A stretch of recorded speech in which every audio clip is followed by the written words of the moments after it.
वक्त कब किस करवट बैठ जाए कुछ नहीं कहा जा सकता। कभी कभी तो इसके खट्टे मीठे अंदाज को देखकर हैरानी होती है। और इसका सबसे बड़ा उदाहरण है फेमस एक्टर इरफान खान। आइए जानते हैं उनके जीवन से जुड़ी 30 महत्वपूर्ण जानकारियां, जिसे जानकर आपको अच्छा लगेगा। और अगर आप थोड़ा सा ध्यान दें तो उनके उतार चढ़ाव भरे जीवन को देखकर आपको कुछ सीखने को भी मिलेगा। इरफान खान का जन्म राजस्थान की राजधानी जयपुर में एक मुस्लिम पठान परिवार में हुआ था। खान की मां टोंक हाकिम परिवार से थी और उनके पिता, जो अब इस दुनिया में नहीं है, टायर का कारोबार चलाते थे। एमए की डिग्री के लिए उन्हें जो स्कॉलर मिलती थी, उसी से उन्होंने नेशनल स्कूल ऑफ ड्रामा में एक्टिंग की तालीम ली थी।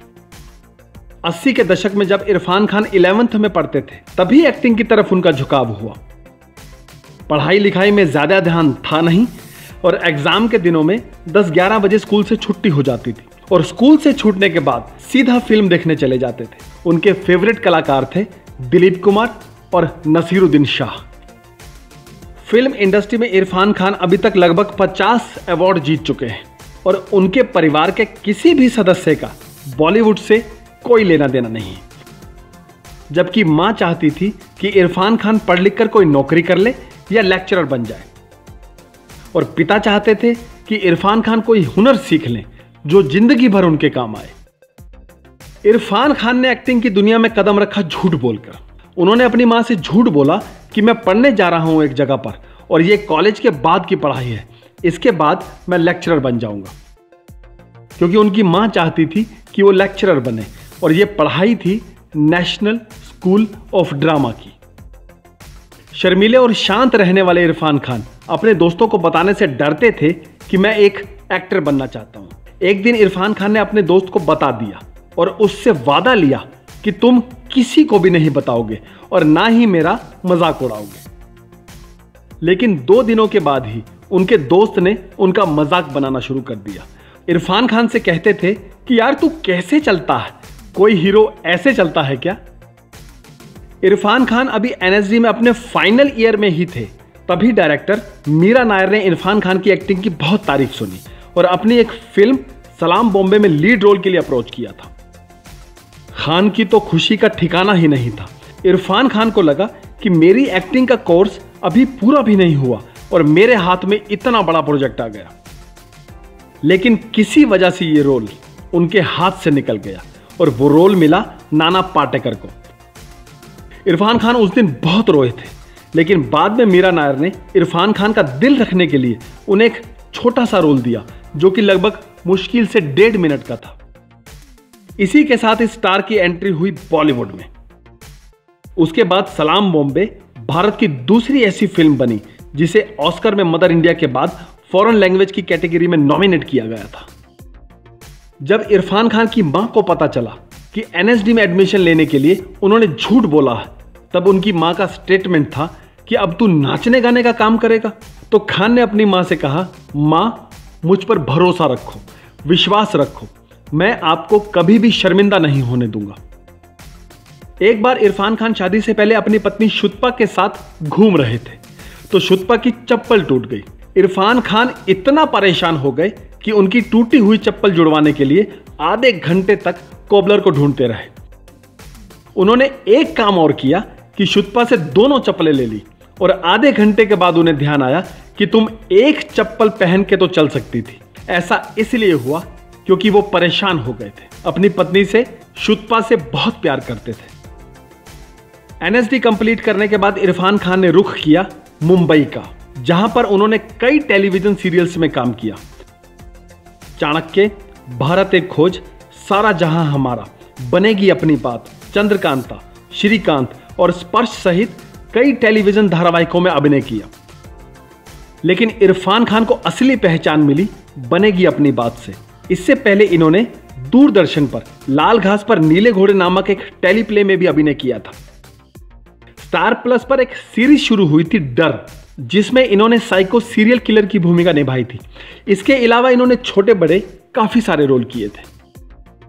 एक बार इरफान खान एक सीरियल की शूटिंग कर रहे थे। पहली बार कैमरा फेस किया था और थोड़े घबराए हुए थे, तो कैमरामैन मूर्ति ने उन्हें जोर से डांटा और कहा कि तुम इधर उधर क्या देख रहे हो, अपने काम में ध्यान लगाओ।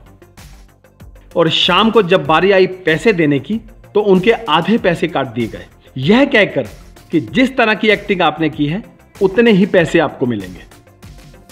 1993 में फिल्म जुरासिक पार्क जब रिलीज हुई थी तो इरफान खान के पास इतने भी पैसे नहीं थे कि वो इस फिल्म को देख पाते। और इसी इरफान खान ने जुरासिक पार्क के लेटेस्ट सीक्वल में जुरासिक पार्क के ऑनर का रोल अदा किया था। वाह रे किस्मत। एक बार इरफान खान काम की तलाश में राम गोपाल वर्मा के ऑफिस भी गए तो रामू ने अपने असिस्टेंट से पूछा कि कौन आया है। उनके असिस्टेंट ने कहा कि वही काला सा पतला सा लंबा लड़का आया है। रामू ने कहा कि मना कर दो उसे, मैं उससे नहीं मिलना चाहता। और आपकी जानकारी के लिए बता दूं कि इस पतले लंबे लड़के की हाइट अमिताभ बच्चन की हाइट के बाद 6.1 फीट है। टीवी से फिल्मी दुनिया का सफर तय करने के लिए इरफान खान ने बहुत सारे फोटोशूट करवाए, लेकिन इनका पोर्टफोलियो किसी को भी पसंद नहीं आता था। तो इरफान खान ने अलग अलग कैरेक्टर में फोटोशूट करवा कर ले गए। शायद किसी को तो पसंद आए, लेकिन इसका असर भी बिल्कुल उल्टा हुआ। उन्हें सुनने को मिला कि एक कैरेक्टर में रहो, अलग अलग कैरेक्टर में रहकर आप कंफ्यूज कर रहे हो। आप कभी ऐसे दिखते हो, कभी वैसे दिखते हो। एक कैरेक्टर में बताओ कि आप कैसे दिखते हो। लगातार कई असफल फिल्मों के बाद उनकी जिंदगी बदल गई जब निर्देशक आसिफ कपाड़िया ने उन्हें द वॉरियर में मुख्य भूमिका दी। हिमाचल प्रदेश और राजस्थान में 11 सप्ताह तक एक ऐतिहासिक फिल्म बनाई गई जिसने इरफान खान के लिए बॉलीवुड के सारे दरवाजे खोल दिए। हासिल में इरफान खान ने अपनी एक्टिंग का लोहा मनवाया और पूरे बॉलीवुड का ध्यान अपनी ओर आकर्षित किया। तिग्मांशु धूलिया द्वारा निर्देशित 2003 में आई हासिल में इरफान खान को रणविजय सिंह के रोल के लिए सर्वश्रेष्ठ अभिनेता का फिल्म फेयर पुरस्कार मिला। हालांकि यह उनका नेगेटिव रोल था। इरफान खान ने काम तो बहुत किया, लेकिन मनपसंद काम न मिलने की वजह से जब इरफान खान परेशान हो गए तो उन्होंने वापस जयपुर जाने का मन बना लिया। तभी उनके दोस्त तिग्मांशु धूलिया ने उन्हें रोका और उनसे कहा कि कुछ दिन और रुक जाओ, नेशनल अवार्ड दिलवा दूं, लेकर ही जाना। एक दिन इरफान खान को बहुत बड़ी फिल्म का ऑफर मिला, लेकिन उस स्क्रिप्ट पर नजर पड़ गई एक बहुत बड़े सुपरस्टार की। फिल्म दबंग के लिए पहले चुलबुल पांडे का रोल मिलने वाला था इरफान खान को, लेकिन बाद में वो मिला सलमान खान को। स्लमडॉग मिलियनेयर ने इरफान खान को हॉलीवुड में भी फेमस बना दिया था। इतना फेमस कि जूलिया रॉबर्ट तक उनसे मिलना चाहती थी, जिसका इरफान खान को कभी यकीन नहीं आया। और वो दिन आ गया जब तिग्मांशु धूलिया ने अपना वादा पूरा किया। उन्होंने अपनी फिल्म पान सिंह तोमर में इरफान खान को लिया और 2013 में इस फिल्म ने इरफान खान को नेशनल अवार्ड दिलवाया। इस फिल्म की रिसर्च में तिग्मांशु धूलिया को 8 साल लगे और इससे पहले 2011 में इरफान खान को देश के सर्वोच्च अवार्ड पद्मश्री से भी नवाजा जा चुका था। पान सिंह तोमर में इरफान खान का जो कैरेक्टर है वह उनके पिता से मेल खाता है। उन्होंने अपने पिता की इमेज को जहन में रखकर वो किरदार निभाया। जिस तरह से उनके पिता अपने आप को कैरी करते थे, किस तरह बोलते थे और किस तरह बैठते थे, वो सब उन्होंने अपने पिता को कॉपी किया। साहबजादे इरफान अली खान, जो कि अब इरफान खान के नाम से जाने जाते हैं, बचपन में वेजिटेरियन थे। उनके पिता कहा करते थे कि पठानों के घर में ब्राह्मण पैदा हो गया है। अब भी ऐसे शौक से वो नॉनवेज नहीं खाते, लेकिन कभी कभार खा लेते हैं। पतंगबाजी का जुनून जिसके सर पर सवार हो जाए उसका तो अल्लाह ही मालिक है। पतंग उड़ाने के शौकीन इरफान खान एक बार बिजली की तार से पतंग के मांझे को पकड़ने की कोशिश कर रहे थे तो छत से गिर गए। उनके दोनों हाथों की कलाइयां टूट गई थी, जिसे ठीक होने में 2 साल से भी ज्यादा का समय लग गया था।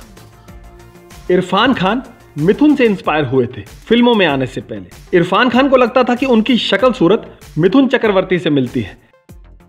अपने घुंघराले बालों को सीधा करने के लिए इरफान खान घंटों हेयर ड्रायर का इस्तेमाल करते थे। उनका मानना था कि जब मिथुन ता हीरो बन सकते हैं तो मैं क्यों नहीं बन सकता। इरफान खान ने जब एक्टिंग के बारे में सोचा तो पहले टीवी सीरियल्स करने के बारे में जानना चाहा कि कैसे टीवी सीरियल्स में काम मिल सकता है। किसी ने उन्हें बताया कि पहाड़ पर टीवी टावर लगा हुआ है, वहीं पर टीवी सीरियल बनते हैं और वहीं से रिलीज होते हैं। इरफान खान अपने कजन के साथ पहाड़ पर पहुंचे तो वहां तो एक टावर के सिवा कुछ भी नहीं था। उसके आसपास लोहे का तार लगा हुआ था और इरफान खान वहां पर खड़े होकर काफी देर तक हंसते रहे। द नेमसेक के प्रीमियर में इरफान खान अपनी मां को लेकर गए थे। प्रीमियर खत्म होने के बाद इरफान खान ने अपनी मां से पूछा कि आपको फिल्म कैसे लगी। उनकी मां ने कहा कि मुझे डायरेक्टर से मिलना है। इरफान खान ने पूछा कि क्यों मिलना है, तो उनकी मां बोली, मैं उनसे पूछना चाहती हूं कि पूरी फिल्म में उन्हें मेरा बेटा ही मिला था मारने के लिए। पिता की मृत्यु के बाद जब घर चलाना मुश्किल हो गया तो इरफान खान ने अपने छोटे भाई के हाथ में अपने घर की बागडोर सौंपी और एक सपना देखा कि वह अपनी मां को नोटों से भरा हुआ एक सूटकेस देंगे। इरफान खान को भी शाहरुख खान की तरह उनके नाम की वजह से लॉस एंजलिस के एयरपोर्ट पर 2 बार रोका जा चुका है। कॉलेज के दिनों में जब सब दोस्त मिलकर सुतपा के घर जाते थे तो इरफान खान सीधे उनके बेडरूम में चले जाते थे और घंटों बैठकर किताबें पढ़ते थे, जबकि उनके सारे दोस्त गपशप और मस्ती कर रहे होते थे। दोस्तों 23 फरवरी 1995 को इरफान खान ने लेखक और अपने एनएसडी की बैचमेट सुतपा सिकदर से शादी की। उनके 2 बेटे हैं, बाबिल और आया।